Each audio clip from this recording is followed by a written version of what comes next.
নদীতে মাছ ধরে চলে কেরামত কাজীর সংসার, কিন্তু ৩ মাসের সরকারি নিষেধাজ্ঞায় একেবারে কর্মহীন হয়ে পড়েছেন তিনি। তবে তার ভাগ্য বদলে এগিয়ে এসেছে উপজেলা প্রশাসন।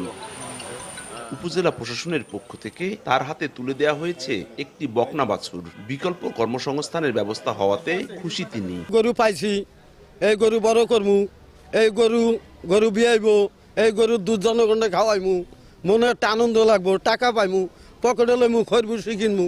শুধু কেরামত কাজী নয়, তার মতো মাদারীপুর সদর উপজেলার আরো ৭৫ জন মৎস্য চাষীকে দেয়া হয়েছে বাছুর। সরকারি সহায়তায় গবাদি পশু পেয়ে দারুণ খুশি জেলেরা। এটা আমি পালন করে মানুষ করে আমি সংসারের জন্য খুব আগে সাংসারিকভাবে আমরা যে অপরিপূর্ণ আছি, হয়তো যাদের চেষ্টা ত্রুটিতে আমাদের হয়তো সফলতা হতে পারি। ছোট ছোট নাতিরা সেরা পালবে, আমার বউ পালবে, বুঝলেন, মেয়ে বাছুর, আনন্দ পাইতেছি। আল্লাহ দিলে এটা যদি বাচ্চা হয় তো আমি আস্তে আস্তে ইনশাল্লাহ আমার ভালো হইবে।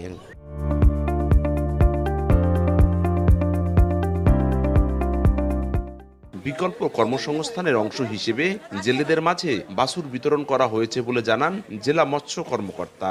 মাছ এবং শামুক সংরক্ষণ ও উন্নয়ন প্রকল্প এর আওতায় বিকল্প কর্মসংস্থানের উদ্দেশ্যে আমরা জেলেদের মাঝে, যারা কার্ডধারী জেলে তাদের মাঝে গরু বিতরণ করে থাকি।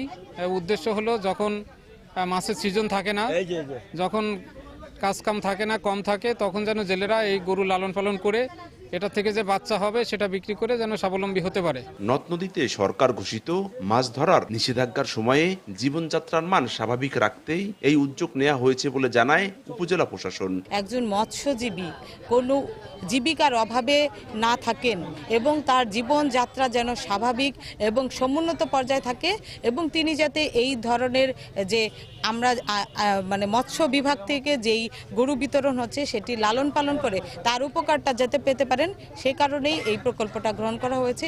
দেশীয় প্রজাতির মাছ ও শামুক সংরক্ষণ উন্নয়ন প্রকল্পের আওতায় সদর উপজেলার এসব মৎস্য চাষীদের দেয়া হয়েছে বকনা বাছুর।